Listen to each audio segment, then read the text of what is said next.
Pozdravljen na rumenem stolu. Hvala lepa. Dobrodošel. Lepo je biti tukaj. Hvala za vabilo zelo. Ja, super. Res sem vesel, da si prišel. Matej, ti si redni profesor na ekonomski fakulteti. Ne poznam mlajšega, ki bi postal s tem statusom. Ja, Kaj? nisem med najstarejšimi, ne, sem med mlajšimi, definitivno. Ja, so bili mogoče že kakšni tudi prej, ki so mogoče še hitreje to naredili, ampak ja, definitivno sem med mlajšimi. Ja. Med mlajšimi. Ja. Področje dela, na katerem... Področje dela, organizacijsko vedenje oziroma širše management, kadrovski management, ožje pa bi rekel management ustvarjalnosti, inovativnosti in pa digitalizacija dela. Odlično. In to bi bilo tudi danes najno glavna nit, največ bi se o tem pogovarjala. Namreč ta podcast se ukvarja precej z podatki, z vodenjem, z podatki, z managementom, z leadershipom, take stvari nagovarjamo. In se mi zdi, da imaš eno tako malo pronicljivo mnenje o kakšnih stvareh in daj, kar povej kakšne stvari, Ja, z veseljem. Mislim, jaz po duši sem definitivno raziskovalca, ne, tako da me je vedno zanimalo, kako stvari funkcionirajo, predvsem seveda v organizacijskih kontekstih, to me je pa nekako začelo malo kasneje zanimati. In ja, jaz se ukvarjam, torej kot rečeno, z digitalizacijo dela, predvsem v zadnjem obdobju. Še pred covidom smo se veliko ukvarjali s tem delom na daljavo oziroma delom na digitalnih platformah. Trenutno pa poskušamo predvsem v slovensko nekako poslovno okolje spraviti idejo, da delo na daljavo ni nič slabega oziroma predvsem hibridni modeli dela, da so v bistvu nekaj zelo dobrega za ljudi, za zaposlene torej in za delodajalce. Ne, In za avtoceste. In za avtoceste in za planet. Pretekli teden sem imel 2 poti na Primorsko, oziroma tisti konec. Jaz mislim, da sem preživel okoli 20 ur na avtocesti. Bila katastrofa in pa sem se sprašal, kaj je šlo tle narobe? Ja, Kaj se vračamo nazaj v stare strukture? Smo se vrnili. Koliko smo se vrnili? Zelo smo se vrnili. Slovenija katastrofalno zaostaja, kar se tega tiče za zahodnim svetom, konkretno za ZDA. Predvsem nedavni podatek iz meseca nazaj. V ZDA se 27% vseh delovnih ur opravi na daljavo. Vseh. Ne? Kar pomeni, da če si predstavljamo naravo dela, marsikdo ne more, seveda, in so neke zaposlitve, ki ne morejo delati na daljavo. Tako da oni so zelo naprej, kar se tega tiče.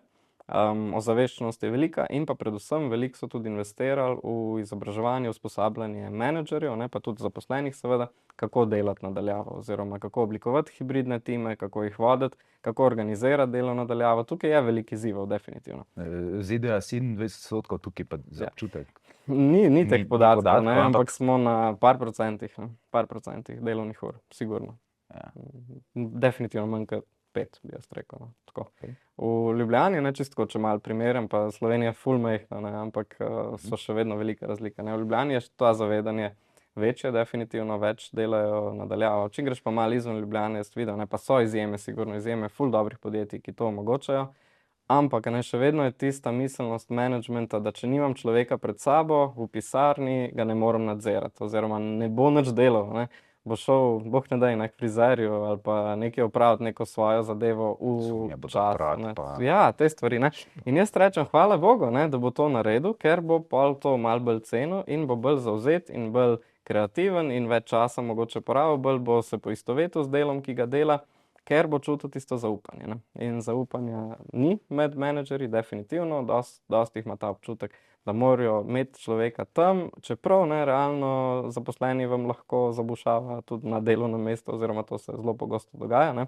Efektivnih ur itak ni 8 ali kakorkoli, ampak jih je manj, kjerkoli delamo in raziskave zelo lepo kažejo, ne. V hibridnih oblikah dela ljudje so bolj zavzeti, bolj produktivni, bolj učinkoviti, pa tudi seveda bolj zadovoljni in dolgoročno lahko uspevajo in so tudi zdravi, ne, konec koncev bolj, ker lahko bolj balansirajo svoje delo, svoj prosti čas, aktivnosti, ki skrbijo za ljudi, za njihova telesa, za njihovo mentalno zdravje tudi, ne. In to so teme, ki jih zdaj vedno bolj naslavljamo v organizacijski psihologiji, v organizacijskem vedenju. Ta ideja človekove trajnosti, ne, da gledaš človeka v delovnem okolju, ampak ne samo tam, ne, ampak tudi v prehajanju, v življenje samo. In da se mora v bistvu management tega zavedati in omogočati ljudem, da imajo neko življenje tudi izven dela, absolutno, oziroma upoštevati to njihovo prelivanje, ne, med obema področjema. To je zanimivo. Mi tudi tukaj opažamo, no, da neka kombinacija je pravzaprav res optimalna. Ne. Se pravi, imamo prednosti tega, da ko pridejo ljudje v pisarno, jaz rečem tako, enkrat na teden te hočem videti, da vidim, kako si, da te vidim v oči, ker remote ti tega ne da. Ne. In tam v tisti videokonferenci se da marsikaj za tiste pa ure potruditi. Tako da imamo prednosti tako biti tukaj. Ampak a je v bistvu pravzaprav, ko bi rekel, nezaupanje menedžmenta. Moja teza je, če znamo pravzaprav presojati uspešnost posameznika, smo pravzaprav visoko kvalificirani ali pa strokovni, bi lahko rekel. Se pravi, če sem dovolj strokoven za upravljanje nekega dela, potem tudi znam postaviti kriterije merljivosti. Točno to, ne. Vsaj izhaja iz te merljivosti in dostikrat slišim to, se ne da kvantificirati ali pa se ne da neke objektivne mere postaviti, ampak to absolutno ni res. Za vsako delo lahko postaviš ali cilje, ali neke razvojne kazalnike, ali neke KPI-je dejanske. In točno tako, kot si rekel, jaz mislim, da je kakovost dobrega menedžmenta sigurno, da pozna, kaj ljudje delajo in kaj ne bi delali, to zelo jasno skomunicira in potem tudi meri oziroma spremlja. To je ključen del tega, da pustiš zaupanje ljudem, absolutno, da imaš neke cilje, ki jih spremljaš in potem tudi razvojno usmeriš naprej, kako postati še boljši. In to je management, bi jaz rekel. Problem pa je, ki ga jaz opažam in dostikrat slišim od menedžerjev, sploh na kakšnih malo nižjih ravneh ali pa middle management, tako v pozicijah, da oni pravijo, da nimajo časa se ukvarjati z managementom, kar je tako res absurd, bi jaz rekel. Veliko časa kao delajo, oziroma delajo neke stvari. Vem, rešujejo, gasijo požare, rešujejo neke stvari, delajo tudi na mestkah, ki so svojih podrejenih, ali pa ne znajo delegirati, ali pa ne delegirajo dobro. Ampak treba jim je omogočiti, menedžerjem na vseh ravneh, če imajo menedžerske pozicije, da so menedžerji, da usklajujejo dela, da organizirajo dela. Ni pa to lahko, organizirati delo nekomu nadaljavo oziroma predvsem v hibridnih timih. Tega usklajevanja je veliko oziroma ga je več in tega se je treba zavedati. Mi, ko smo šli med pandemijo na hiter preskok narediti na delo nadaljavo, seveda menedžment mogoče ni bil usposobljen za to in so porabili več časa in so videli en kup izzivov. Ampak če se ti lotiš tega, lahko z nekimi relativno osnovnimi prijemi in usposabljanji in izobraževanji menedžmenta, predvsem pa to idejo, da menedžment se mora ukvarjati z menedžmentom, ne pa z delom nečesa drugega, večino časa. Mislim, da lahko zelo dobro vzpostaviš te sisteme. Ampak da praviš neusposobljen, kaj pa sploh pomeni biti usposobljen? Mislim, v prvi fazi se sploh zavedati oziroma poznati prednosti pa slabosti dela nadaljavo oziroma teh različnih oblik dela. Slabosti dela nadaljavo. Slabosti dela nadaljavo, tudi ogromno jih je, kar se tiče usklajevanja samega dela, predvsem teh sinhronih pa asinhronih vidikov, kadar morajo ljudje priti skupaj, da se nekaj dogovorijo in potem delajo naprej, oziroma tega, da organiziraš delo na način, da je avtonomno, da zaposleni lahko avtonomno dela, ampak da pri tem ne čakajo drugega, ker tukaj je lahko potencialno pa veliko izgubljenega časa, čisto zaradi tega. Po drugi strani imamo pa slabosti vezane tudi na posameznike same.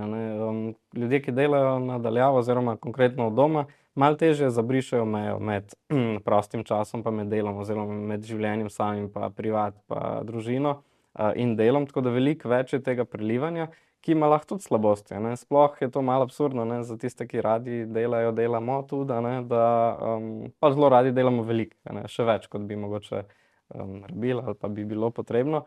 In to pa tudi negativno seveda vpliva na ljudi, na njihova sama življenja, pa na mentalno stanje, tudi na fizično zdravje.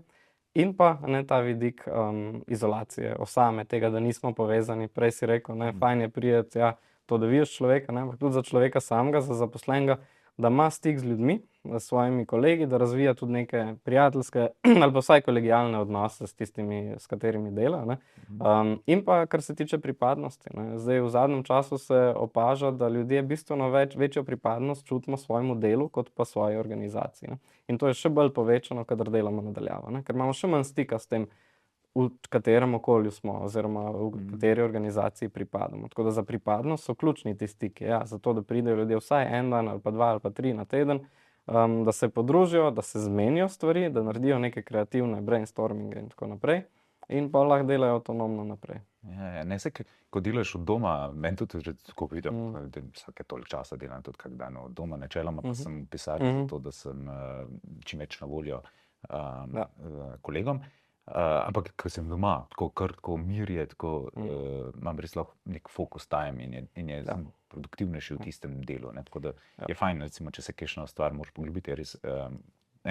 Se pravi, ta hibrid se kaže kot... Hibrid se kaže kot idealen in kot si rekel, ta deep work, kakor mi rečemo, je ključen. Ja. In seveda pa je odvisno od posameznika. Nekaterim paše imeti to v pisarni, nekaterim paše imeti doma. Jaz tudi zelo rad delam deep work doma, kadar ni otrok doma, da bi pač motil ta proces.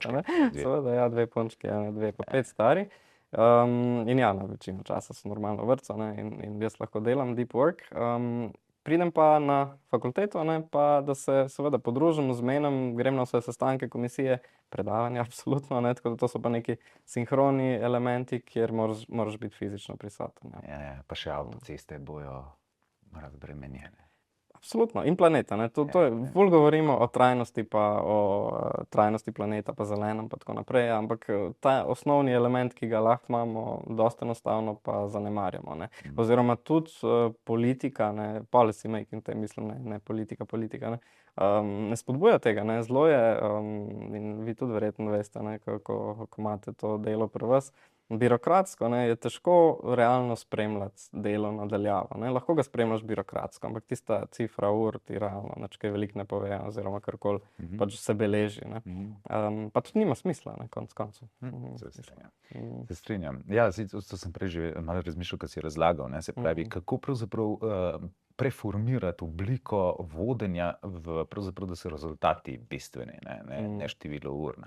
Tako da to je pravzaprav težko menedžersko delo preoblikovati način oziroma delegiranje dela. Težko je, ker imajo menedžerji to fiksno predpostavko, da pač ljudje morajo tam zgarati na fizično delovno mesto in s tem pokazati, da nekaj delajo. Ampak ja, točno to fokus na rezultate, na spremljanje teh rezultatov in na uporabiti te rezultate, cilje, kakor so doseženi, kot nek element razvoja v prihodnje. Ne pa zdaj kaznovanja, če ni dosežen ali pa če je malo nedoseženo. Matej, prej si govoril o tem, kako so ljudje eni radi delajo doma. In pa še pravzaprav, da so doma, da so tako. Vem, da se ukvarjaš tudi s tem, oziroma, ko so se pogovarjali zadnjič, si omenil, da se pravi zapiranje v neko mikrookolje ne pelje lahko v dobre stvari. Sigurno, to je pa ta vidik človeškega stika. Ljudje smo socialna bitja, družbena, imamo to tudi živalski nagon, da se družimo, da smo v skupinah in zelo lepo se kaže, da ta delo nadaljavo, če je izključno delo nadaljavo, lahko vodi v občutke najprej izolacije, tako da smo pač izolirani od dela samega pa od ljudi. Pa na daljši rok pa tudi do občutkov osame, ki je pa tudi dejansko že tako mentalno stanje, ki začne malo vplivati na paranojo, na to, da se pa kar ne znaš več obnašati najbolj v okolju drugih, da postaneš živčen, anksiozen, ko si v družbi. To se je kazalo lepo med pandemijo, ko smo bili pač nekako prisiljeni k temu, ampak tistim delavcem, ki delajo izključno nadaljavo, sploh pa tistim, ki delajo na platformah, kjer imajo pa sploh nimajo stika na digitalnih platformah. To pomeni, da nimajo enega delodajalca, ampak ponujajo svoje storitve pač na trgu, kot neki tipa grafični oblikovalci, lektorji in tako naprej. Se lahko to zelo hitro kaže. Ima to tudi prednosti, ker nekateri ljudje, ki so bolj introvertirani, jim itak to bolj paše. Za tiste, ki pa potrebujejo več tega stika, lahko pa vodi zelo negativne efekte. Cabin fever syndrome, rečemo temu v angleščini, torej sindrom tega, da si zaprt v neko kočo v gori in ne moreš iti stran. In to se začnejo te pojavljati, ta anksioznost, te občutki, da ti ni fajn. Če tako malce dotaknemo še ene dimenzije sodobnega delovnega okolja, pa recimo tudi, ko spremljam svoje kolege, pa se pogovarjam veliko z menedžmentom, se mi zdi, da se zdaj že majčkeno bolj govori o tem, da imajo ljudje malo težav pri vsakdanjem življenju, ki izhajajo, ne vem, se mi zdi iz obremenitev, res visokih obremenitev, odgovornosti, prevzemanja odgovornosti in slavni burnouti. Ja, burnout, izgorelost je ena stvar, ki se veliko pojavlja in je tudi vedno bolj pereča tema, predvsem tudi zato, ker se jo bolj zavedamo. In tudi, ker so realno delovne obremenitve drugačne, ne bom rekel nujno večje, ne, saj fizično so bili ljudje vedno obremenjeni, ne, ampak izgorelo se bolj ukvarja z mentalno obremenitvijo, kot pa to fizično, ne. In ta mentalna pa sploh v situaciji, ko smo ves čas nekako povezani ni nujno samo z delom, ne, ampak tudi izven dela, ko smo povezani z družbenimi omrežji, ko smo ves čas pod bombardiranjem nekih informacij, ne. Ta količina informacij, ki jih procesiramo, se je pa ogromno povečala, ne, in to tudi prispeva k dodatni obremenitvi, ne. Zdaj, na področju organizacijskega vedenja oziroma ravnanja z ljudmi je en najbolj citiranih modelov, reče se mu model zahtev in virov dela, Job Demands Resources Model, ki govori o eni res temeljni ideji, ki praktično drži v skoraj katerem koli kontekstu, ne, da moraš zahteve, o katerih si govoril prej, ne, zbalansirati z viri, ne. Kar pomeni, da lahko imaš večje zahteve, večjo obremenitev, večjo delovno intenzivnost, pritisk in tako naprej, če imaš tudi več virov na voljo. Viri so pa lahko pomoč sodelavcev, prijateljski odnosi, itak delovna oprema, fleksibilnost dela tudi, če ti to paše, in pa tisti viri, ki izhajajo ne samo iz dela samega, ampak tudi sicer, ne, torej neki prijateljski odnosi na splošno. Zelo lepo se izkaže, da to zelo dobro vpliva tudi na trajnost oziroma dolgoživost, dejansko longevity, ne, da smo v neki skupnosti oziroma se počutimo povezani z drugimi. Zelo pomemben vir, ne. Vir povezan s tem, da se znaš prenavljati, recovery, ne, torej da kot se zgodi neka obremenitev, da uspeš postati spet svež, a ne, spet spočit. Lahko so to počitki, lahko je to dobro spanje, s katerim se veliko ukvarjamo recimo v zadnjem času. Lahko je to skrb zase z vidika nekih prostočasnih športnih aktivnosti. Torej vse, kar vložiš vase, ne, oziroma da imaš to možnost, zate predstavlja vir, s katerim balansiraš te zahteve, ne. In zdaj, kadar je pa ta neuravnoteženost, to pomeni, da so zahteve enostavno previsoke in da nimaš teh virov ali pa si ne vzameš tega časa, ne, ker dostikrat je to tudi odločitev posameznikov, absolutno.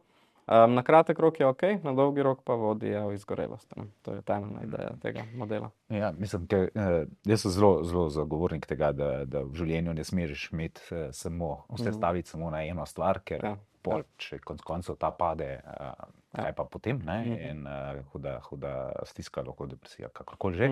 Tako da ja, nek work-life balance je. Work-life balance, uravnoteženost na splošno. Uravnoteženost na splošno. In veš, in pol, zdaj, okej, mogoče malo še da povem, jaz se poznava iz faksa, kjer smo v bistvu, tudi jaz sem en delček svojega življenja preživel, smo izvajali vaje za Human Resource Management, ne. Tako. HRM je malo. Tam sva se spoznala, ja. Se poznava, tako da iz te zgodbe se poznava in ja, ti pol naredil izjemno kariero v akademskem svetu, še jo gradiš in tako naprej, ampak a ni, mislim, saj v akademskem svetu, kaj pa to drugače kot biznis, mislim, mogel si vložiti nor napor, da si dosegel v to kratkem času, ne vem, doktorat v 2 letih pa pol. Imaš si mislim, a ti to dobro handlaš? So izzivi, ne, definitivno. No, saj bom tudi kaj povedal o teh izzivih, definitivno. Ja, tako bom rekel, v bistvu biznis je podobna scena kot akademski svet oziroma kjerkoli, ne, saj da uspevaš v katerem koli delovnem kontekstu, so po moje podobni principi. Jaz sem začel svojo kariero na Centru odličnosti za biosenzoriko, instrumentacijo, procesno kontrolo, ki je v bistvu privatna, neakademska zadeva, ne, je pa res, da naša fakulteta, ekonomska fakulteta je bila del tega, kjer smo predvsem želeli oziroma sodelovali pri tem, da smo pomagali startupom predvsem ali pa tudi nekim malo večjim slovenskim tehnološkim podjetjem pri trženju njihovih inovacij. Večinoma tehnoloških inovacij, oblikovanju poslovnih modelov okrog teh inovacij, projektov, kako pitchati investitorje in kako dobivati investicije. Z tega vidika, tam sem jaz začel, ne, tekom doktorata. Tako da to je bilo pa eno okolje, kjer se je pa zelo cenilo v bistvu hitra odzivnost, ne, tako kot v biznisu bi jaz rekel, ne, bolj je bilo tako poslovno okolje, ne. In pa moram reči, da ti pristopi, ne, hitre odzivnosti, hitre reakcije, hitrih odločitev, so mi zelo prav prišli tudi v akademskem svetu, ne. Tam sicer se moraš poglobiti v stvari, ne, to je ključ seveda raziskovanja, absolutno, ne, v samem bistvu, mogoče bolj kot v poslovnem svetu. Ampak je pa ta hitrost mi tudi prav prišla, ne? Tako da spet neka uravnoteženost oziroma kombinacija, ne? In to mi je tudi pomagalo mogoče biti precej uspešen v tem svetu, da sem nekako uspel združevati te dve področji. So pa izzivi, ne? Jaz tudi bi rekel, si kdaj nakopljem preveč stvari, no, tako, malo težje, sploh prej na začetku sem kdaj rekel ne, a ne, in tudi z tega vidika sem pol bil tudi imel te občutke, bistvene preobremenjenosti in pol več let tega, ko sem se probal reševati stvari, a ne, ki sem se jih prej nakopal, mogoče pač pa si jih ne bi rabil, no, tako. Zdaj sistematično upravljaš svoj čas. Ja, zdaj Razmišljaš, da res dan ima toliko ur in ja, jaz imam 3 kriterije nekako. Si pravzaprav, se res ukvarjaš? Nisem Ali si go with the flow, nisem toliko strukturiran pa ne? sistematičen, ne, to nisem, ne, to nikoli nisem bil, ne, jaz sem zelo tako neorganiziran človek na splošno, oziroma imam nek drug sistem organizacije, kot ga ima večina ljudi, za katere bi rekli, da je organizirano, tako. Sem pa zelo sistematičen pri tem, kaj sprejmem na novo, pa kaj ne. Nekako imam 3 kriterije zdaj za sprejemanje novih projektov. To, da so s fajn ljudmi, s katerimi bi rad delal. To, da so neka top ideja, ki pač je lahko prebojna, ne. Zdaj predvsem govorim o akademskem svetu, ne pa nujno, ne, lahko tudi v praktičnem svetu. In pa tretja stvar, da mi je tako notranje zanimivo, ne, da me res potegne. Zdaj, moj problem je, da mi je zanimivo skoraj vse, ne, tako da ta kriterij je hitro izpolnjen. Tudi mogoče moj problem, da rad delam z zelo raznolikimi ljudmi, ne, tako da tudi ta vidik se hitro izpolni, ne, ker tudi mogoče, če mi nekdo ni toliko všeč, ampak rad najdem, kako se sploh delati s tem človekom, ne, ker meni se zdi to bistvo managementa, kako iz človeka izvleči največ, pa ne zdaj na način izkoriščanja, ne, ampak na način, da sodelujemo skupaj, da naredimo, kakor se da. Tako tudi z tega vidika, ja, imam ogromno soavtorjev, oziroma sem del ene take res velike raziskovalne skupnosti. Koliko je to? Koliko je to? Ja, teh soavtorjev. Kakšna je produkcija teh člankov? Zdaj, Ja. niti več toliko zelo, zate ni več toliko pomembno, da jih produciraš, Ni ne, toliko ampak pomembno, mogoče je tudi pa- en vidik, zakaj sem bil uspešen ali pa sem uspešen, je, da se nisem nikoli preveč obremenjeval s temi kriteriji, ne. Ker eni se zelo, ne, in jaz mislim, da se že sam fokus na ta cilj, na te kriterije, da moraš objaviti, ne vem, 7 člankov za izrednega profesorja, 14 za rednega, je brez veze, ne. In tako da meni kvantiteta mi itak ni toliko pomembna, kakor tisti kriteriji in to, da bom res nekaj dobrega naredil. Ampak ja, jaz sem brez problema objavil, ne vem, 50, 60, 70 člankov, sploh ne vem točno, ko sem pač zdal vlogo za rednega profesorja, zdaj pa tudi že tam proti 100, ne. Z več kot 100 soavtorji, s tem, da je res treba povedati, da 2 od teh člankov sta tako z 50 plus soavtorji, ne. Nekateri se tudi podvajajo, ker je šlo za velike projekte mednarodnega zbiranja podatkov, ne. In, okej, s nekimi 60 soavtorji po celem svetu. Ja, tam 60 do 80 nekako takih, da res sodelujemo. In to ti z njimi. je en tak poseben passion, da spoznavaš nove ljudi, ki so strokovnjaki iz področja in izmenjuješ z njimi znanje in Ja, ker vedno nekdo več ve o stvareh kot jaz, definitivno, ne. Ne moreš pokrivati vseh tem toliko dobro oziroma toliko detajlov in na ta način se v bistvu jaz učim, a ne, da začnem delati z nekom, ponavadi se spoznamo na teh akademskih konferencah ali pa nekako preko drugih soavtorjev iz tujine. In potem začnemo delati skupaj in vsak pokriva neko specializirano znanje, ali je to content, a ne, torej vsebina nekega fenomena, ali je to analiza, vsak nekaj prispeva, ja. Ampak to mi je zanimivo, definitivno, ja, kako izkoristiti ljudi, da naredimo skupaj nekaj dobrega, to mi je bilo vedno zanimivo, ne, ker se mi zdi res tudi temelj managementa to. Po drugi strani je pa ta občutek community, a ne, skupnosti, mednarodne skupnosti. Se mi zdi ena taka ključna zadeva, zakaj je akademski poklic privlačen, ne. Poleg fleksibilnosti, avtonomije, ki jo imamo, je ta element mednarodne povezanosti, če ga znaš izkoristiti, en tak ključen vidik. Če ti je to všeč, a ne, seveda, ker verjamem tudi nekaterim kolegom ni itak. Meni je bil pa ta drive, sem vedno vzemal iz tega. Tudi, da sem lahko potoval na konference, predstavljal svoje dela, ampak predvsem se povezoval z drugimi, spoznaval druge kulture, druge ljudi, druge načine dela in da skupaj nekaj naredimo. In ta občutek communityja je meni bil vedno zelo pomemben, ne. In to je ta širši community itak. Drug vidik communityja, skupnosti, ki je velik prispeval k temu, da sem uspešen, je pa ta mikro okolje, v katerem sem, a ne. Na fakulteti konkretno.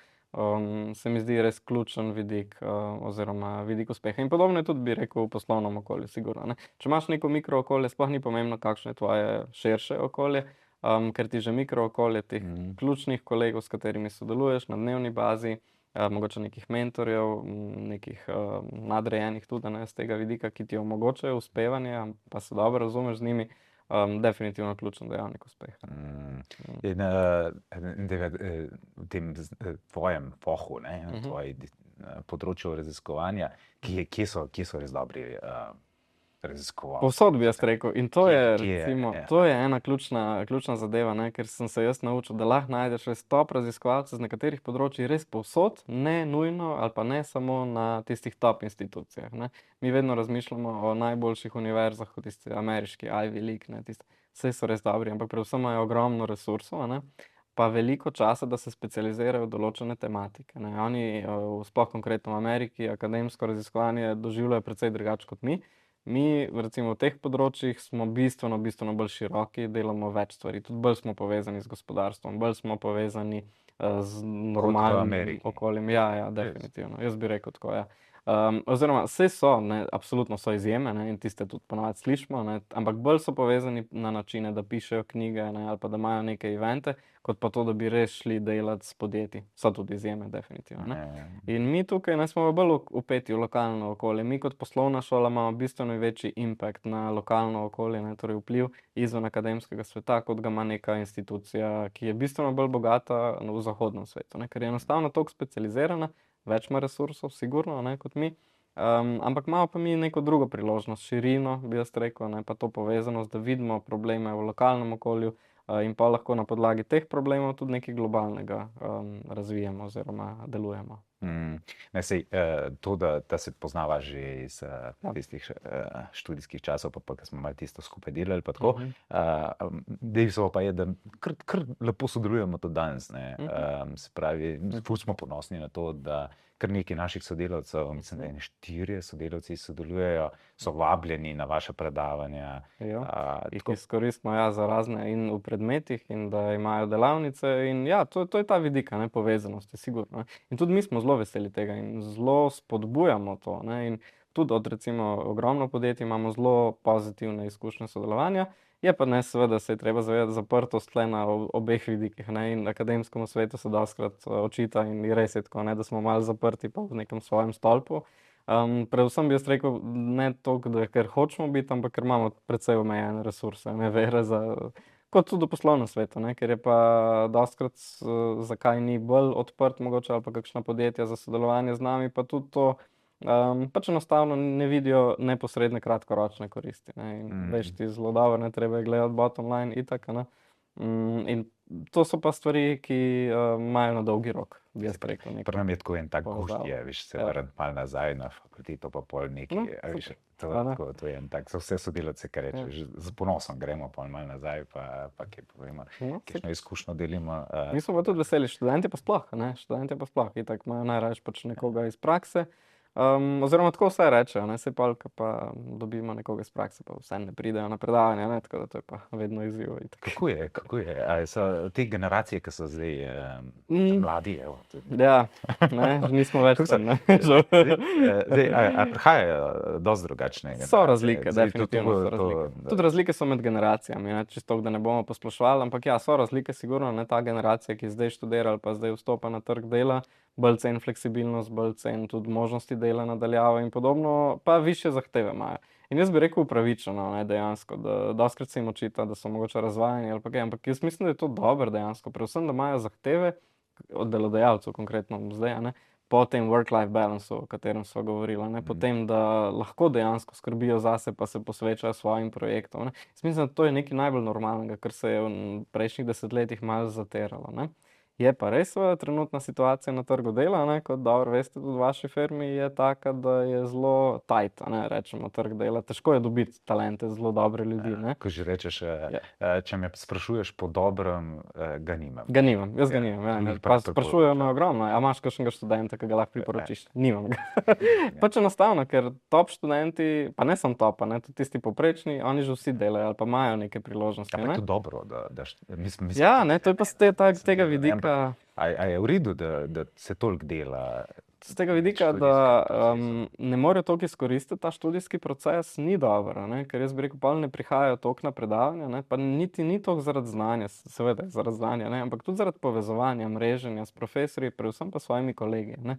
Jaz sem ogromno sodeloval še kasneje tudi s kolegi, s katerimi smo stkali neke vezi tekom študija, ne? Tudi kasneje v karieri, ne? In jaz mislim, tega ne dobiš, če enostavno ne prideš tja, ne? Tako da ta vidik mogoče malo manjka potem ljudem, ki si omogočajo neke praktične izkušnje v podjetjih itak, ampak če so to neke relativno dead-end službe oziroma službe, ki ne dajo nekega kariernega zagona za naprej, bi jaz rekel, da ni toliko smisla, ne? Vem, da marsikdo mora delati sigurno in da če ima priložnosti, logično, da dela, in se mi zdi se tudi naš študijski proces veliko prilagaja temu, ne? Sploh recimo na podiplomcu je praktično vse popoldne oziroma toliko prilagojeno, da se da brez problema delati zraven, tudi na rednem študiju, čeprav to ni normalno, ne? Ampak ni pa to tista izkušnja študija. Veš, da jaz sem mislil, da je ful pomembno, da čim prej dobiš čim več izkušenj, ne? Danes pa ne mislim tako. Zdi se mi, da tisto, kar v tistih parih letih, ki realno lahko, recimo, ne vem, če si malo višji letnik, prvem letniku, tako vse, kakšne izkušnje imaš, ne, ok, v podiplomcu recimo, ne, tiste izkušnje, ki jih uspeš pridobiti v tistih parih urah na teden, ne, jih potem, ko začneš res fokusirano delati, tako hitro nadoknadiš, da je... Čeprav, mislim, jaz sem se ogromno naučil v tistem času, tudi, ker sem delal malo zraven, ampak se mi zdi, da je vse ni tako vredno, če bi se fokusiral na študij. Jaz bi tudi rekel, ne, in študij ti predvsem odpre glavo, ne, pa sploh ni, je znanje, ne, da ga ne bom zanemaril, itak, ne, je fokus, ampak tisto, kar slišiš na predavanjih, mogoče sploh ni ključna poanta tega, ampak bolj je ključna poanta, da si odprt do različnih stvari, do različnih vsebin, ki jih tam mogoče prvič slišiš, ne, pa pol razdelaš pa kasneje, in predvsem pa kasneje, ko delaš, vidiš, da so dejansko pomembne, ne. In mi imamo predvsem pri naših vsebinah, organizacijsko vedenje in kadrovski menedžment, ravnanje z ljudmi, velik izziv seveda na dodiplomcu, ne, ker tam so ljudje, ki pa ne delajo ali pa še niso delali in niso videli teh vsebin v praksi. In se jim zdi, se itak vse logično. Logično je, da moraš dobro ravnati z ljudmi, ne? Logično je, da moraš skrbeti za svoje zaposlene. Vse te stvari, ki jim pač probamo tupiti, ne, oziroma govoriti, da so pomembne, se jim zdi vse logično, ne vejo specifik itak, pa ne vidijo praktičnih primerov, kdaj je to pomembno. Ko pa vidimo na magisteriju ljudi, še posebej pa na MBA, oziroma takrat, ko dobimo ljudi na nekaj izobraževanja, ki imajo res ogromno izkušenj, pa vidijo, da je ravno to tisti difference maker, ne? Tisti, ki ti res naredi razliko v organizacijskem okolju, a se stvar naredi ali se pa ne, ne? A bo tim uspešen ali ne bo. Pa optimalno bi bilo 3 leta, malo delati 2 leti, ne? Ja, jaz bi rekel, ne, oziroma delati že tekom magisterija, si to čisto spodbujamo, ne, ampak problem je pa ker začnejo dodiplomci delati že tekom dodiplomskega študija in delajo na nekih službah, ki realno niso del njihove bodoče kariere, ne. Razen če morajo, ne, seveda to razumemo tudi, ampak študij je redni, ne, študij je redni, brezplačen za njih konkretno, ne, čeprav so mogoče njihovi starši to plačali že prej, ne, pač preko prispevkov in tako, ampak ja. Pa ti opažaš recimo tako, ne vem, koliko je recimo razlike v generacijah, ko mogoče, ne vem, 2 generaciji sta bolj naključje, da so spremembe, ali 5 let, ali 5 let že... 5-10 let, ja, ne, kakor sem jaz 13 let, recimo 14 na fakulteti, so razlike, bi jaz rekel, predvsem glede pričakovanj do vsebin, pa do podajanja vsebin z našega vidika. A so bolj zahtevni? Ja, so bolj zahtevni, ampak jaz mislim, da tudi realno so lahko bolj zahtevni, ne. Oni imajo dostop do globalnega trga, tudi vsebin, tudi izobraževalnih vsebin, ne, in jaz mislim, da morajo biti bolj zahtevni, ne, ker bi bilo trapasto, da ne bi bili, ne, in mi še probamo to. A že kdo kaj vpraša? Ja, ta kultura nespraševanja v slovenskem okolju se pa ni spremenila. Se pa ni spremenila. Kaj vprašal? Jaz sem kaj vprašal, pa sem pa tako videl, da so nekaj kaj slabo, ne, tako. Ne, prejšnji teden sem imel to debato z 2, ki delata magisterij pri nas, in sta točno to izpostavila, še vedno je enako, še vedno je enako. Vse v redu. Ljudje ne sprašujejo. Pa prideš pa v mednarodno skupino, ki jo imamo tudi, da ne, mi imamo že kar lep procent tujih študentov, je pa čisto drugače. Na IFA-ju je? Tam 10-20% recimo tujih, nekaj gre na slovenske.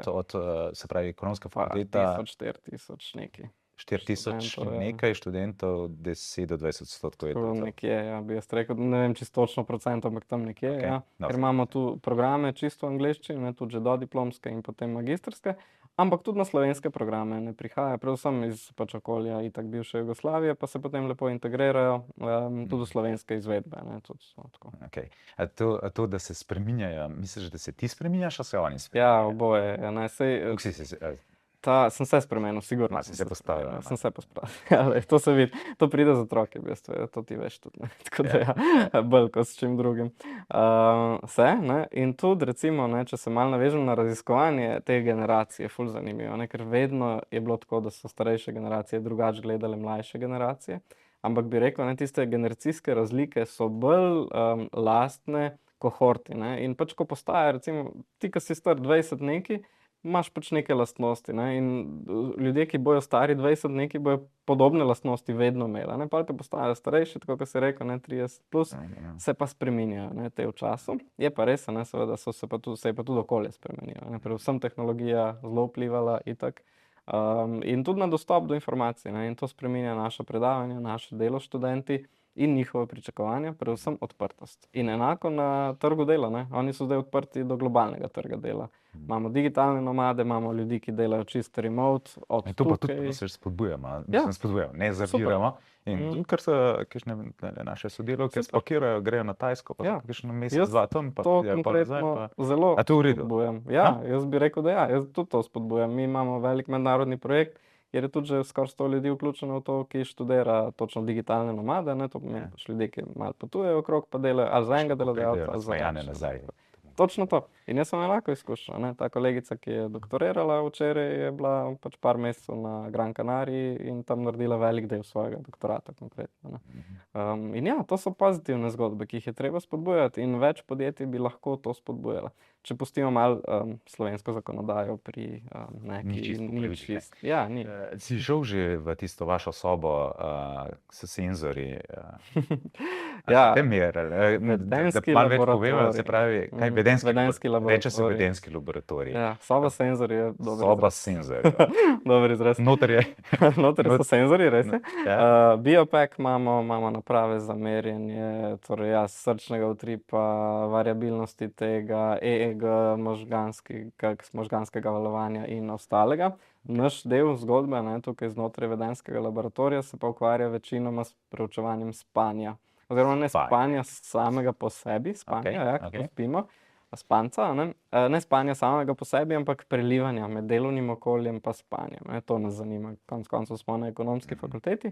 In v ta namen v okviru tega vedenjskega laboratorija imamo en kup gadgetov, torej naprav, ki merijo spanje, relativno zanesljivo pa veljavno, bi rekel, ne. Tudi del te naše zgodbe projekta so kolegi iz UKC-ja, iz Univerzitetnega kliničnega centra, ki se ukvarjajo s polisomnografijo, ne, torej študiranjem spanja, ki ocenjujejo, oziroma tudi študije to kažejo, ne samo njihove, ne, da te naše napravice, recimo konkretno na glavni trak, ki bazira na EEG, torej meri možganske valove, tam nekje na 90 ali pa celo več procentov natančno oceni spanje, kakovost spanja, različne faze spanja, REM spanje, globoko spanje, koliko se zbujaš med spanjem. Pol imamo pa še druge naprave, ki so pa bolj, recimo, lažje jih je nositi, kakor na glavni trak. Na glavni trak je vseeno malo bolj invaziven, čeprav vseeno boljše, kot da greš spat v spalni laboratorij, sigurno, ne. Spiš vseeno v naravnem okolju, domače postelje, ne, sicer s trakom. Ja, so pa napravice, kot so Oura, prstani, ki jih veliko uporabljamo za ta isti namen. Aktimetri so v bistvu pametne zapestnice, enak namen, torej s tem beležimo spanje. Hkrati nas pa zanima, kaj se dogaja v delovnem okolju, in potem to povezujemo med sabo, ne, torej kako oblikovati delovno okolje, ki skupaj s spanjem ali pa sovpliva s spanjem, da vodi do nekih pozitivnih rezultatov oziroma preprečuje negativne rezultate. Zadnjič sem zasledil nekje, da več kot tretjina prebivalstva ima težave s spanjem. Ja, ima težave s ful spanjem. velik problem. Velik procent je, To je velik problem je, zavedanje se povečuje, ja, to pomeni ali da težko zaspijo, ali da se zbujajo, ali da imajo res tiste resne, že kronične težave, ne, taki grejo potem tudi v zdravstveno obravnavo, s tem se mi ne ukvarjamo, ne. Mi načeloma ne rešujemo toliko njihovih problemov, bi jaz rekel, ne. Mi rešujemo neke probleme, ki jih imajo tudi ti posamezniki ali pa tudi tisti, ki dobro spijo, kako to povezati z delovnim okoljem, oziroma tudi povečujemo to zavedanje menedžmenta, da ne gledamo človeka kot, kot sem prej rekel, izoliranega osebka v delovnem okolju, ampak upoštevamo njegovo celotno zgodbo. Torej tudi to, kako spi, na kakšen način in predvsem, kako dozirati delovne obremenitve, kako dozirati agilne metode dela, kako dozirati neke res visoko intenzivne delovne procese, ki se dogajajo, ne? Da ne bodo negativno vplivali na spanje oziroma da ne bodo skupaj s slabim spanjem negativno vplivali na rezultate. In ravno to, ne, se pravi, zdaj imamo situacijo, tretjino ljudi ne more spati, od 30 Mislim, da ni ljudi, toliko hudo, ne, ker to so res tiste stvari, malo ne moreš zaspati, veliko tega je blažjih problemov, ne, torej ali ne moreš zaspati, ali se malo zbujaš vmes, to so vse tudi te zgodbe, ne. Je že kar hitro, se šteje, da si noter, v redu. Ampak anyway, koliko časa se to je zdaj, je pač to problem, s katerim se pravzaprav potem jaz moram začeti ukvarjati, ne, recimo. V bistvu, In koliko je pravzaprav časa traja, da imaš težave s tem, da potem v bistvu v službi začneš slabše performirati, oziroma kaj to s tem se ukvarjaš? Ja, s tem se v bistvu ukvarjamo. Kaj v bistvu najprej pade, da reči tako, kaj najprej si manj kreativen, ali si, ne vem, zjutraj ko zombi, pa rabiš dlje časa, da postaneš nekaj storilen, ali kaj? To je bil ravno naš fokus, zdaj pretekle raziskave so sicer bolj zbeležene, ni bilo toliko teh gadgetov, ne, na voljo, to je par let nazaj, ne, tako da pretekle raziskave bolj izhajajo iz teh nekih samoporočanj, kako si dobro spal in pa potem, kako se to kaže v delovnih rezultatih.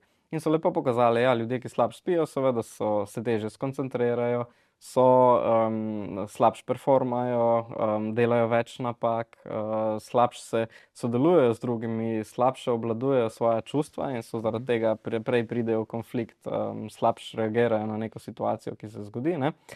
No, mi smo pa hoteli to nadgraditi z nekimi objektivnimi merami spanja na longitudinalen način, to pomeni, da v bistvu spremljamo ljudi, zaposlene, v različnih delovnih kontekstih, o tem tudi še kaj povem, na dnevni bazi preko anketic, ki sprašujejo najprej malo o spanju, seveda tudi, pa kaj so delali pred spanjem in pa potem na koncu delovnega dneva, kaj se je dogajalo, kako so performali, koliko so bili kreativni in vse ostalo na delovnem mestu tisti dan. Hkrati seveda pa beležimo preko teh pametnih naprav, kako so spali, ne? In to povezujemo med sabo, kot si rekel. Izkaže se, da v bistvu, če mi spimo slabo eno noč ali pa tudi še 2 noči, v bistvu to nima nekih resnih posledic na našo delovno uspešnost. Konkretno mi smo gledali najprej v prvem kontekstu, ki smo se ga lotili, tam nekje 2020-2021, smo gledali kreativnost. Knowledge work kontekst dela z znanjem, to so bili predvsem neki menedžerji, neki kreativci v marketingu, tudi v IT-ju konkretno. Če izpostavim, pa mislim, da lahko naredim to mini reklamo, ne, Špica je bila prvo podjetje, ki je sodelovalo pri tem, to smo zelo veseli in hvaležni, ker so bili malo prebojni. Nastanovnik je bil tukaj. To nastanovnik je bil tukaj, to sem gledal, absolutno, živijo Tone, ne, če to gledaš, res smo veseli, da ste se odločili za to, ne, tako. Ker so Špičaki bili tukaj malo prebojni, že prej smo sodelovali z njimi itak, ampak so skočili na to, ko še nismo bili toliko popularni, ne, ker zdaj imamo pa ogromno povpraševanja po izvedbah raznih študij. Bom še malo v drugih kontekstih govoril. Čakalna vrsta zdaj. Ja, čakalna vrsta, res, dejansko.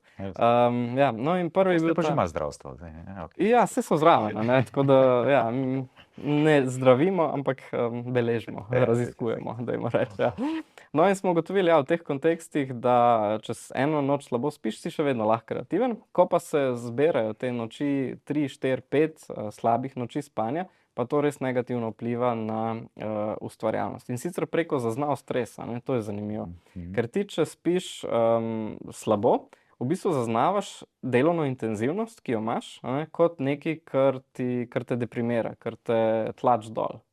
Če pa spiš dobro, pa načeloma delovno intenzivnost bolj zaznavaš kot nekaj izzivalnega. In na podlagi tega si lahko kreativen. Če pa slabo spiš par noči zaporedoma, pol pa ti zaznavaš to delovno intenzivnost kot res en tak hudo zahtevo dela, stres, negativni stresor, ki te dela pa manj ustvarjalnega. Kaj je posledica tega, da ne moreš spati, s tem se tudi ukvarjate? No, saj kreativnost je v bistvu posledica tega, ne, da slabo spiš. Mi se ne ukvarjamo toliko s tem, kaj narediti, da bi boljše spal. To že veliko vemo iz zdravstvenih, ker ni naša higiena spanja, je to. Torej, da imaš neko rutino, da imaš temo, da imaš malo nižje nižjo temperaturo v tistem prostoru, v katerem spiš. Jaz sem to vse povzel iz naših zdravnikov, pač, ki so del te raziskovalne skupine. Torej, s tem se niti ne ukvarjamo, čeprav damo tudi priporočila v tej smeri, seveda, ne, čisto to, da malo izboljšamo svet na boljše, to je naš glavni cilj, ne, sigurno. Ampak mi se bolj ukvarjamo s tem, kako organizirati delo, kako vzpostaviti nek delovni kontekst, kar se tiče delovne intenzivnosti, pritiskov pri delu, tudi vodenja konec koncev, ne, zdaj bo šla ena struja raziskovanja v to smer, da v bistvu pridemo do nekih dobrih rezultatov. No, to je bil en kontekst, ne, torej dela z znanjem pa kreativnostjo. Zdaj smo pa tudi veliko aktivni v drugih kontekstih, šli smo zelo hitro tudi v kontekst športa, to je bilo zanimivo, ker športniki pa prepoznavajo še bolj mogoče spanje kot eno tisto razliko, ki lahko naredi nekaj koristnega za njihovo uspešnost na tekmi, ne. Ker pri njih so razlike res zelo majhne, ne. Tega, kaj boš vložil, pa kaj boš dobil ven, ne. Razlike na top nivoju so res majhne med njimi. Delate z rokometaši, ne? Rokometaši, konkretno s Krimovkami smo začeli, torej rokometni klub Krim Mercator, ženska ekipa, 2 meseca lani so sodelovali v tej raziskavi, potem pa konec lanske sezone in pa celo letošnjo sezono spremljamo Celje Pivovarna Laško, torej moška ekipa, torej oba slovenska kluba, ki sta osvojila Ligo prvakov pred leti, ne. Torej, oba smo spremljali z tega vidika, da smo tu spet gledali njihovo obremenitev na treningih, ne, njihovo spanje v nočeh in potem njihov performance, njihovo uspešnost na treningih, torej tudi kako ga ocenjujejo sami, kako ocenjujejo njihovi trenerji in pa na tekmah, absolutno, ne. Teh izsledkov še ni toliko na voljo, ne, ker to zdajle spremljamo, ravno smo končali sezono, ravno smo v bistvu dobili podatke, kolega bo naredil doktorat konkretno iz tega. In me zanima, no, kaj bo ven padlo, definitivno, ne. Torej, to je en kontekst, smo pa ravno zdaj štartali še zdravstvo, ne. Delamo z medicinskimi sestrami in zdravniki, preko zbornice smo jih rekrutirali za ta prvi pilot, jeseni pa štartamo še v UKC-ju, malo bolj poglobljeno raziskavo, tam nas zanima pa ta kontekst, ne. Zdravstveni delavci so res precej pod pritiski različnimi, ne, kot mogoče mi ali pa drugi v poslovnem svetu, ne. So še te pritiski odgovornosti, so pritiski sodelovanja s pacientom, z njihovimi svojci, veliko je enih dimenzij, dinamik, interakcije, ne, sodelovanja z njimi, sodelovanja med sabo, hierarhija mogoče tudi, ne. In nas zanima predvsem, kako se spopadajo s tem, a ne, če jim spanje slabše, boljše pomaga pri spopadanju s tem in tudi gledamo potem neke rezultate, tudi z vidika nekih napak, ki jih delajo, predvsem pa z vidika tega, kako so se sposobni pogovarjati, sodelovati z drugimi v tem kontekstu. Ja, pa oni imajo še te, da nimajo redni, mislim, ki imajo te turnike. Shift work. Ja, izmensko delo, ne, ki zelo vpliva.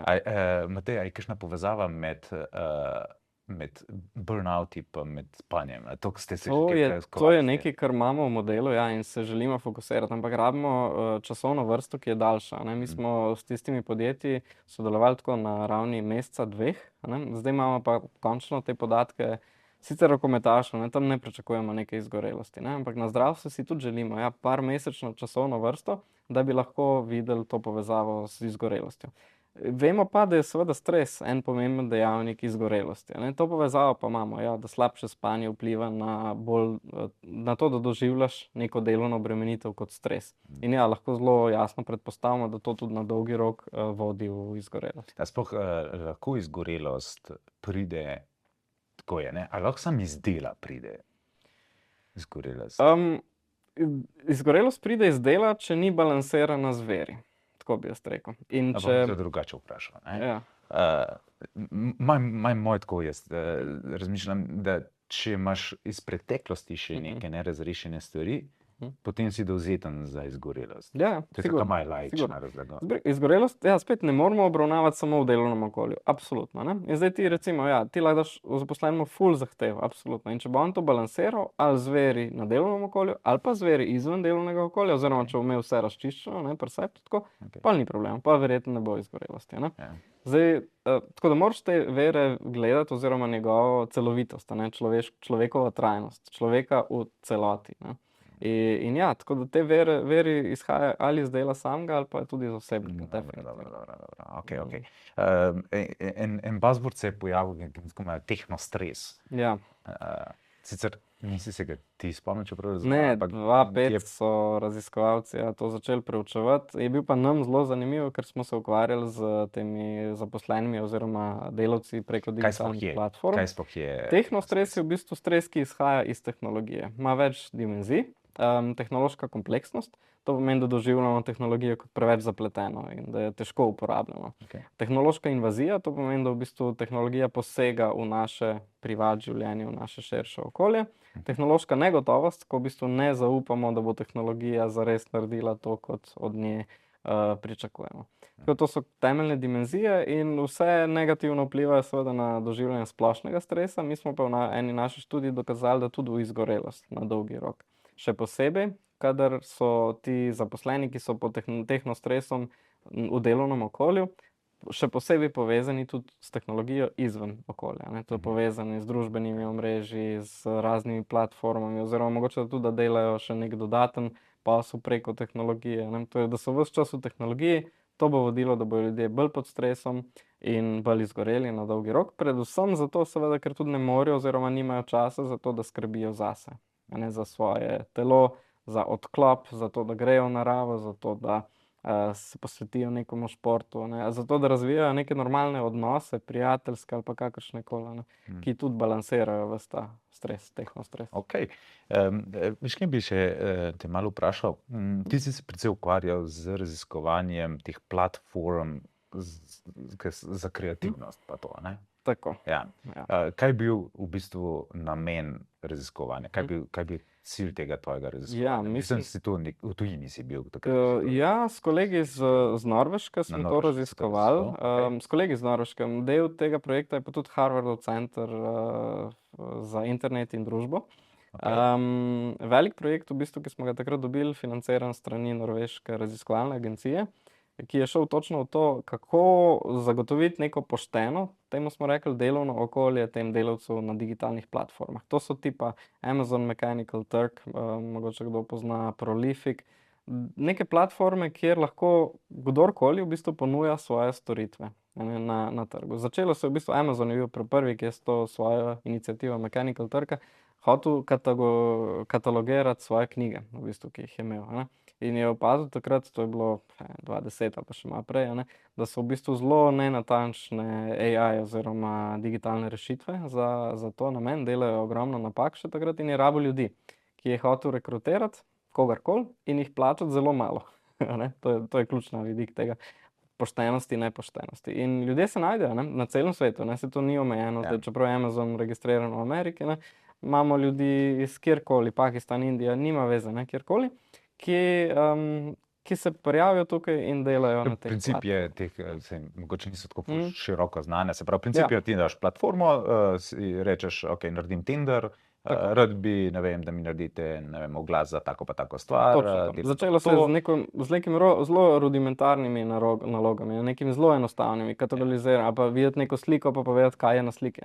Pol je šlo pa bolj v te kreativne naloge. Imamo pa tudi platforme, ki so Innocenti, recimo, ki grejo bolj v to kreativo, dizajneraj logo, pa ti targetira glavno. Tako pa dobiš tako, da rečeš, ok, jaz rabim na logo in potem ti naredijo tako, ne vem, 50 primerkov in enega izbereš, ali kako te pa izbereš. Lahko tako, ja, to je malo manj kreativno, ali pa dejansko razvijaš skupaj. To je pa malo bolj, bi rekel, temeljni način sodelovanja v tem raziskovalnem procesu. Vse skupaj izhaja iz koncepta odprtih inovacij, ki se je pojavil tam nekje 2000 do 2005. V bistvu, ko so podjetja, večja podjetja predvsem, iskala na trgu, predvsem iz svojih strank, pa tudi poslovnih partnerjev, več idej, iz katerih bi izbiral. Ampak ja, na teh platformah se je šlo pa stvar še v en nivo več, ko si lahko bistveno lažje prišel do teh ljudi in ne samo do ljudi na splošno, na masi, ampak do targetiranih ljudi, ki jim dejansko imajo neke specializirane znanja ali pa kreativo, idejo, da so lahko prispevali v teh procesih. Ok, cool. Zdaj, ok, kaj pa ste ugotovili? Ja, naš projekt, Naš projekt se je torej osredotočil najprej na poštenost, torej to, koliko morajo biti ljudje plačani, da bo dejansko stvar poštena, v različnih kulturnih elementih, v okoljih. Ampak to je tako, recimo, ne tako zanimiv vidik z mojega vidika organizacijskega vedenja. Kolegi, ki so bolj z vidika poslovne informatike, informacijskih sistemov to obravnavali, so se fokusirali na to, kako oblikovati platforme same, torej jih malo igrificirati, vključiti nek feedback že v samo platformo, ki podaja neke povratne informacije. Nas, malo bolj z vidika organizacijskega vedenja, je pa zanimalo, kako zdaj dobiti res neke kreativne ideje ven, ne?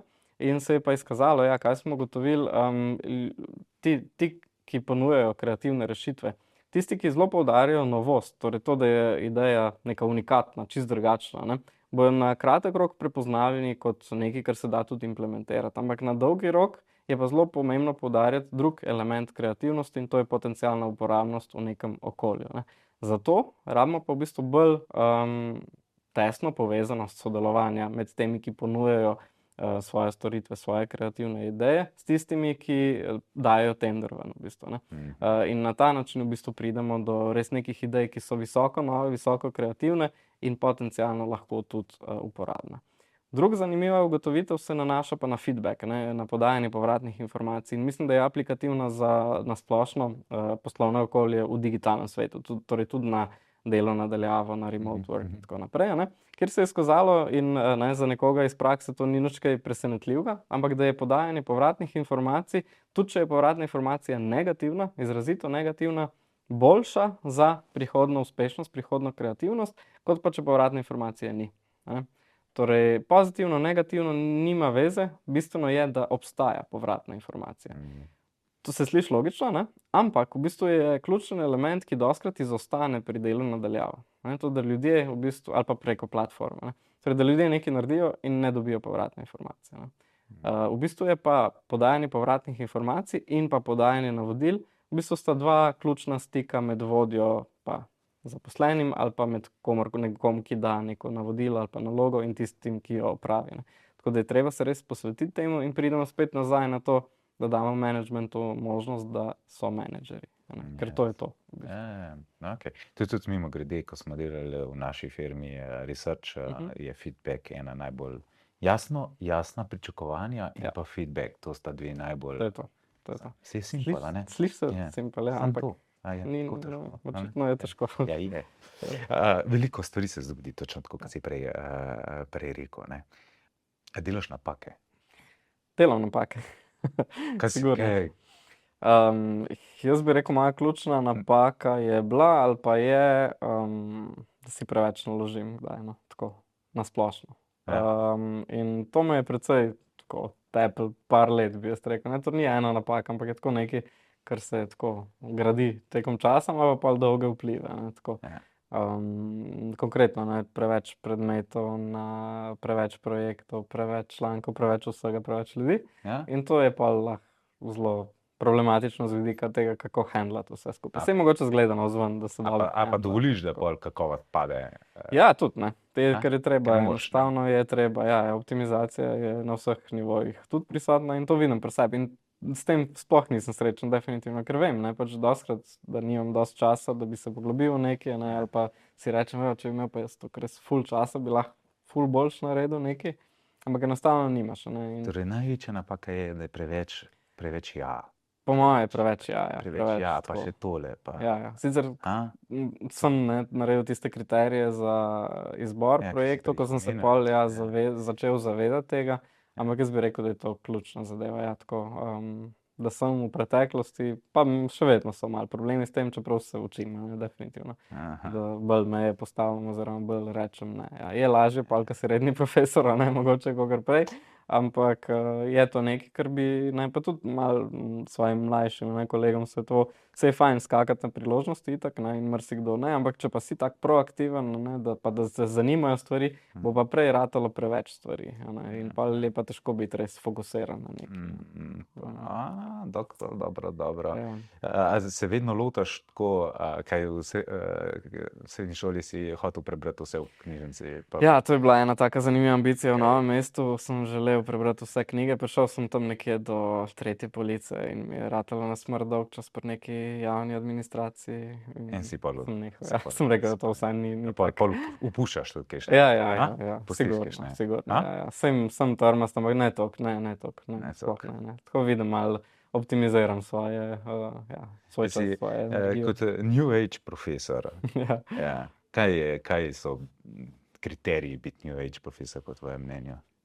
Odprtost, sigurno, ne, tako da sprejemaš stvari, da se prilagajaš, da nisi fokusiran na to, kako bi stvari mogle biti. Sproščenost, tudi po moje, avtentičnost, to, da si tak, kakršen si, to je po mojem tako prvi temelj, ne. Moram te pohvaliti, res si tak. Ja, hvala. Hvala. Nisi, nič nisi. Ja, mislim, upam, da sem. Mislim, meni se zdi, že danes čez tako kot si. No, hvala, saj. Ja. Je čisto sproščeno vzdušje, tako da ja, ni težko, ne. No, to je ena stvar. Druga stvar, mednarodna povezanost, jaz bi rekel, ne, tako, ker jaz mislim, da ne moreš biti nek New Age profesor, vsaj neuspešen, ne, če nimaš tega. Če nisi mednarodno povezan s kolegi, s centri znanja, z nekimi raziskovalci v tujini, ne, iz katerih črpaš, da lahko potem preneseš nekaj tukaj.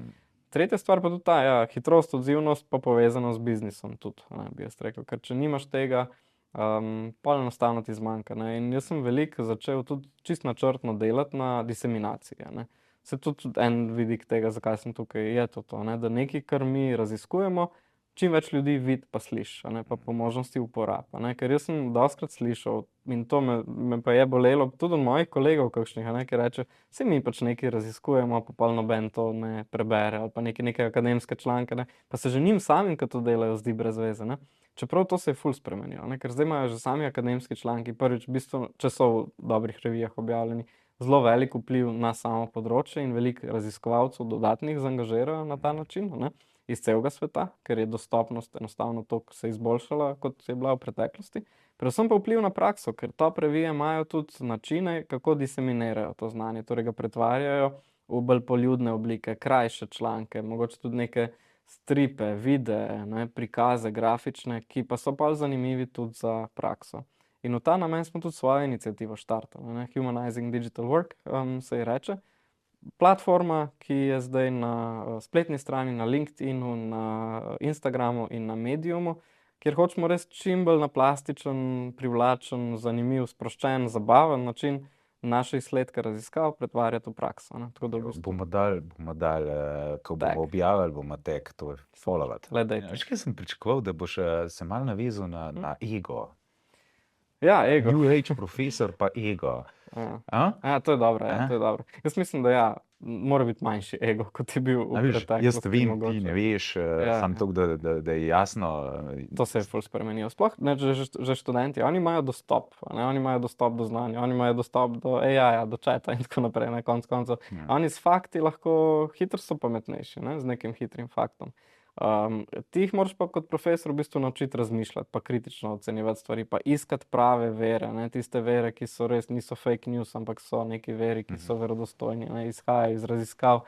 Meni je to ključna zadeva, ne, tudi za biznis, ne, da ko svetujemo nekaj, tudi ko delamo neke intervencije v praksi, da te intervencije izhajajo iz raziskovanja, torej da so evidence-based, ne, da niso samo nek občutek, da niso samo nek to, kar ljudje mislijo, ne, ampak da je nekaj, kar so raziskave pokazale. In veliko ljudi v praksi, ne, pa v poljudnem svetu ima raziskovalce tako za eno stvar, ki je nepovezana z realnostjo, ne, ampak to sploh ni res, ne. Naše raziskave dejansko temeljijo na podatkih, temeljijo na tem, kar se dogaja v praksi, ne, in poskušajo posploševati stvari, sigurno, generalizirati, ne, torej kaj velja na širši sliki. Ni nujno, da bo to isto veljalo za vsak kontekst, oziroma ne bo, ne.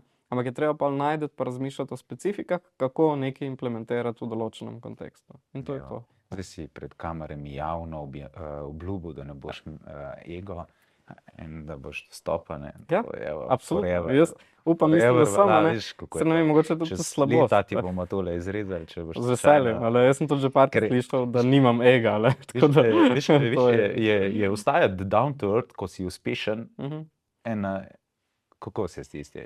A te je kdaj malo obnašalo? Jaz nisem nikoli tega videl. Ne, jaz nisem nikoli tega tako videl. Ljudje zelo hitro napredujejo, pa že pol mislijo, da so res najbolj... Sam ne vem, jaz sem še veliko ciljev, ne bi jaz rekel. Jaz tudi, ko sem imel to nastopno predavanje za redno profesuro, meni je bilo najbolj tako tak zanimiv občutek, ne, ko sem začel razmišljati, da imam sam še 30 let do penzije, recimo. Ne, mogoče imam malo manj dejansko, ne. Ampak tako, ne. Sem še 30 let za nekaj naredim, ne, pa imam še tako ful enih idej, ne. Tako da, ne vem, saj, ni težko po moje biti brez ega, kar se tega tiče. Ja, sem že slišal to, da ga nimam, pa da je to moja slabost, ne, verjetno malo tudi povezano pa s tem, da si preveč stvari nakopljem, Ampak meni se zdi pač ne imajo ljudje ego, ne. Jaz bom to že izkoristil na nek način, da bomo skupaj naredili nekaj dobrega, ne. Tako da meni se bolj zdi, da jaz izkoriščam druge ljudi na ta način, ne. No, če gre komu pa na živce, da ga nimaš, veš? Ja, najbrž. Sigurno. Človek, ki te je najbolj zaznamoval v tvojem življenju, je... Moja mami pa moja, no, tako. Ja, zakaj? Verjetno. Ker je bila nek vzor, ne, pa to sem mogoče šele kasneje videl, ker ona je bila direktorica razvoja v Kolpi, tako da sem videl po eni strani ta raziskovalni proces že ful zgodaj, ne, pa čisto na drugem področju, ne, torej kemije bolj, kompozitnih materialov, oni so razvili ta kompozitni material Kerok, torej ga izumili, ne, na svetovni ravni.